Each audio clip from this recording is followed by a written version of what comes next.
On New Year's Eve, 1964, a dairy farmer walked across the road to help his neighbors with evening chores and discovered an entire family dead inside their farmhouse, all killed within the past few hours. The investigation that followed would reveal a crime so calculated and cold that it still haunts Jefferson County 60 years later. Jefferson County sits in northern New York State, where the land flattens into dairy country and winter arrives early and stays late. By late December, the fields are white, the barns are full of hay, and farm families settle into the rhythm of winter chores: morning milking, evening milking, feeding cattle, maintaining equipment, preparing for the next day. In 1964, the Egan family farm on Boyd Road was one of many such operations, the kind of place where neighbors knew each other, helped each other, and trusted each other without question. December 31st should have been spent preparing for a quiet New Year's celebration, maybe watching the ball drop on television before heading to bed early for the next morning's milking. Instead, it became the day the Egan family's lives ended and a community's innocence shattered.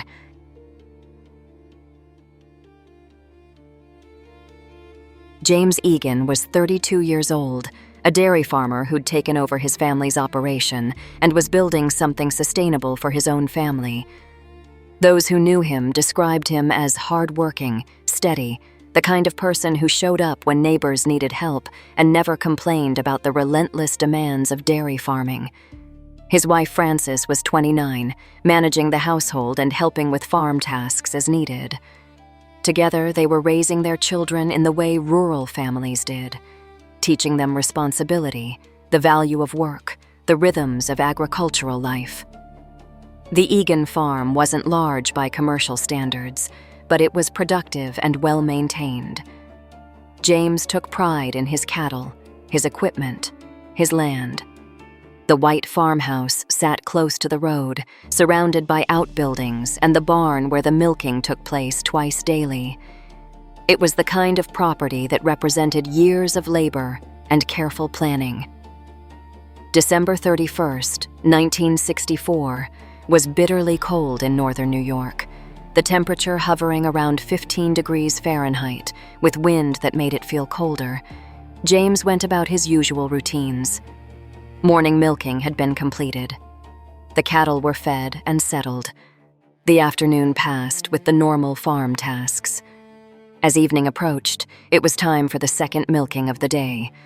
Around 5:30 p.m., a neighbor named Warren Parmeter noticed that James hadn't come over to return a piece of equipment they'd shared earlier in the week. This was unusual. James was meticulous about such things. Around 6 p.m., Warren decided to walk across the road to the Egan farm to check on the evening milking.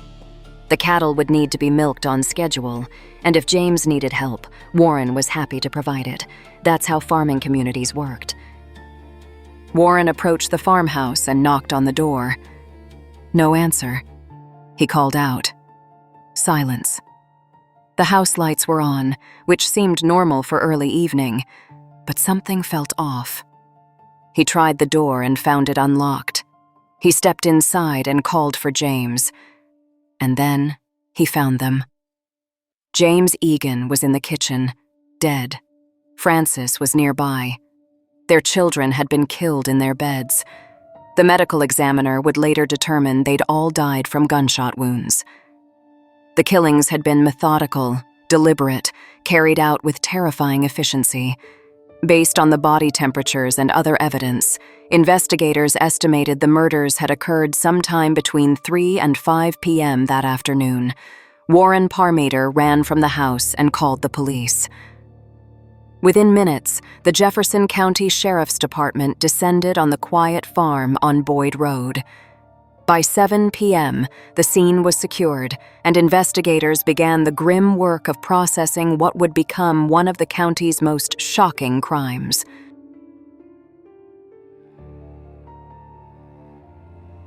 New York State Police senior investigator Harold Carpenter took charge of the investigation. In 1964, small-town murders, especially family annihilations, were extraordinarily rare. This wasn't a crime of passion that got out of hand. This was execution. The crime scene told a disturbing story.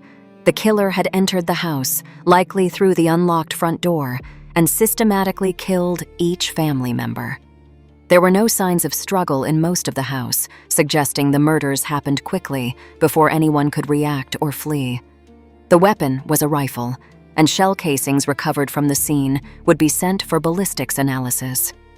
What struck investigators immediately was the complete absence of any apparent motive. Nothing had been stolen from the house. There was no sign of ransacking or burglary. The Egans didn't have enemies that anyone knew about. James wasn't involved in any disputes or controversies. Francis had no conflicts with neighbors or relatives. This was a farm family living a quiet, unremarkable life until someone walked in and murdered them all. Investigator Carpenter began the methodical process of interviewing neighbors, friends, and family members. The picture that emerged was of a couple who were well-liked, hard-working, embedded in their community. No one could think of any reason why someone would target them. The forensic evidence from 1964 was limited compared to modern standards. Fingerprints were collected, but would only be useful if they matched someone already in the system. The ballistics analysis would tell them what kind of rifle had been used and might match it to a weapon if one was recovered.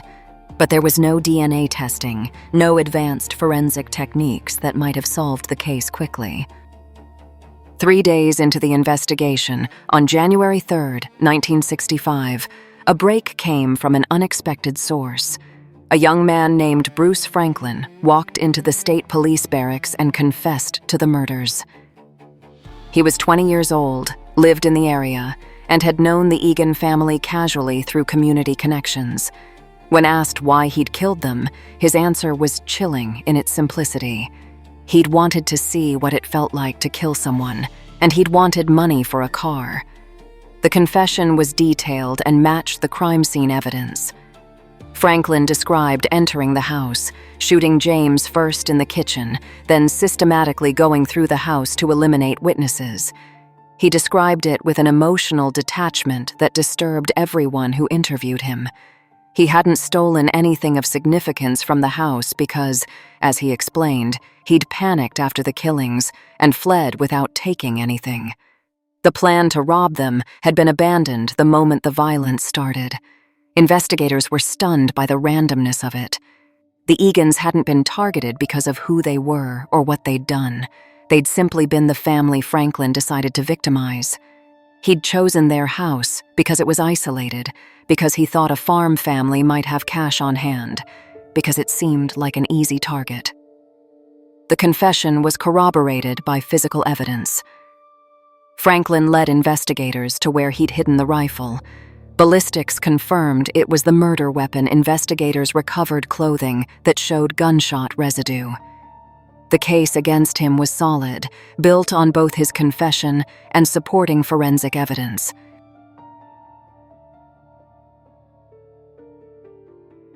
Bruce Franklin was charged with multiple counts of first-degree murder. The trial began in spring of 1965 in Jefferson County Court. The prosecution presented the confession, the physical evidence, the ballistics match, and the testimony of investigators who'd processed the scene and interviewed Franklin. The defense faced a nearly impossible task. Franklin had confessed. The evidence supported his confession. The only avenue available was to argue diminished capacity or mental illness. A psychiatrist testified that Franklin showed signs of sociopathic tendencies, an inability to empathize with others, a disconnect between his actions and any normal moral framework. But the psychiatrist couldn't say Franklin didn't know right from wrong, which was the legal standard for insanity in New York at that time. The trial revealed disturbing details about Franklin's background. He'd shown warning signs: cruelty to animals as a child, minor criminal behavior as a teenager, an escalating pattern of antisocial conduct. but nothing that had flagged him as someone capable of mass murder. His family testified that they'd had no idea he was planning anything like this, that the murders had shocked them as much as they'd shocked the community. The most chilling moment of the trial came when Franklin was asked to explain his thinking on December 31st. He described driving around Jefferson County that afternoon, looking for a target. He'd passed several houses before settling on the Egan farm. His reasoning was purely practical. Isolated location, single-story house, family likely to be home during afternoon farm chores. He'd parked his car down the road, walked to the house, and knocked on the door. When James answered, Franklin shot him immediately, then proceeded through the house. The jury deliberated for less than 4 hours. They found Bruce Franklin guilty on all counts.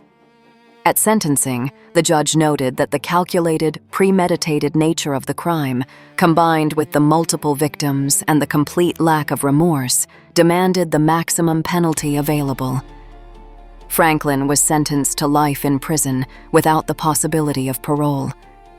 In the courtroom, members of the Egan family who'd survived, James's parents, Francis's relatives, sat quietly as the sentence was read. There was no celebration, no sense of victory. Their family was gone. No prison sentence would bring them back.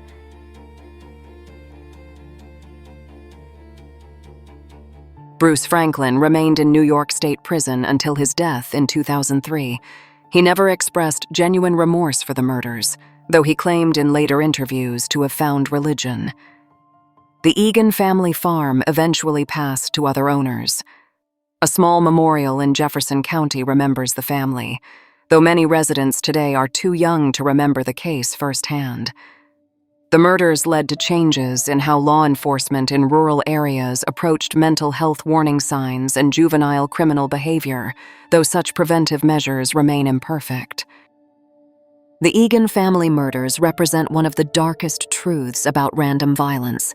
Sometimes there's no meaningful explanation, no deep psychological insight that makes it make sense.